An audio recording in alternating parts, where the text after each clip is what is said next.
തന്റെ ഏകജാതനായ പുത്രനിൽ വിശ്വസിക്കുന്ന ഒരുവനും നശിച്ചു പോകാതെ നിത്യജീവൻ പ്രാപിക്കേണ്ടതിന് ദൈവം അവനെ നൽകുവാൻ തക്കവണ്ണം ലോകത്തെ സ്നേഹിച്ചു. ചുങ്കക്കാരും പാപികളും എല്ലാം യേശുവിന്റെ വചനം കേൾപ്പാൻ അവന്റെ അടുക്കൽ വന്നു. ഇവൻ പാപികളെ കൈക്കൊണ്ട് അവരോടുകൂടെ ഭക്ഷിക്കുന്നു എന്ന് പരീശന്മാരും ശാസ്ത്രിമാരും പറഞ്ഞ് പിറുപിറുത്തു. പിന്നെയും യേശു പറഞ്ഞത്, ഒരു മനുഷ്യന് 2 പുത്രന്മാർ ഉണ്ടായിരുന്നു. അവരിൽ ഇളയവൻ അപ്പനോട്, അപ്പാ, വസ്തുവിൽ എനിക്ക് വരേണ്ടുന്ന പങ്ക് തരണമേ എന്ന് പറഞ്ഞു. അവൻ അവർക്ക് മുതൽ പകുത്തു കൊടുത്തു. ഏറെ നാൾ കഴിയും മുമ്പേ ഇളയ മകൻ സകലവും സ്വരൂപിച്ച് ദൂരദേശത്തേക്ക് യാത്രയായി അവിടെ ദുർനടപ്പുകാരനായി ജീവിച്ച് വസ്തു നാനാവിധമാക്കി കളഞ്ഞു.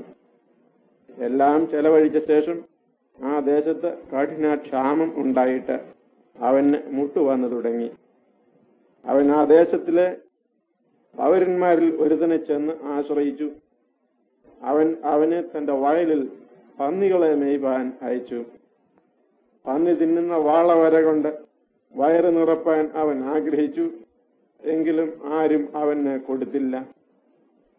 അപ്പോൾ സുബോധം വന്നിട്ട് അവൻ, എന്റെ അപ്പന്റെ എത്ര കൂലിക്കാ ഭക്ഷണം കഴിച്ച് ശേഷിപ്പിക്കുന്നു, ഞാനോ വിശപ്പ് കൊണ്ട് നശിച്ചു പോകുന്നു. ഞാൻ എഴുന്നേറ്റ് അപ്പന്റെ അടുക്കൽ ചെന്ന് അവനോട്, അപ്പാ, ഞാൻ സ്വർഗത്തോടും നിന്നോടും പാപം ചെയ്തിരിക്കുന്നു. ഇനി നിന്റെ മകൻ എന്ന പേരിന് ഞാൻ യോഗ്യനല്ല. നിന്റെ കൂലിക്കാരിൽ ഒരുതനെ പോലെ എന്നെ ആക്കണമേ എന്ന് പറയും എന്ന് പറഞ്ഞു. അങ്ങനെ അവൻ എഴുന്നേറ്റ് അപ്പന്റെ അടുക്കൽ പോയി. ദൂരത്തു നിന്ന് തന്നെ അപ്പൻ അവനെ കണ്ട് മനസ്സലിഞ്ഞ് ഓടിച്ചെന്ന് അവന്റെ കഴുത്ത് കെട്ടിപ്പിടിച്ച് അവനെ ചുംബിച്ചു.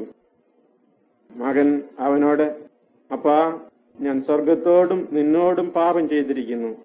ഇനി നിന്റെ മകൻ എന്ന് വിളിക്കപ്പെടുവാൻ ഞാൻ യോഗ്യനല്ല എന്ന് പറഞ്ഞു.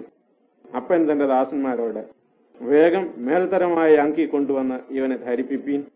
ഇവന്റെ കൈക്ക് മോതിരവും കാലിന് ചെരുപ്പും ഇടുവിപ്പീൻ. തടിപ്പിച്ച കാളക്കുട്ടിയെ കൊണ്ടുവന്ന് അറുപ്പീൻ. നാം തിന്ന് ആനന്ദിക്കാം. ഈ എന്റെ മകൻ മരിച്ചവനായിരുന്നു, വീണ്ടും ജീവിച്ചു. കാണാതെ പോയിരുന്നു, കണ്ടുകിട്ടിയിരിക്കുന്നു എന്ന് പറഞ്ഞു. യേശുവിൽ വിശ്വസിക്കുന്ന ഒരുവനും നശിച്ചു പോകാതെ നിത്യജീവൻ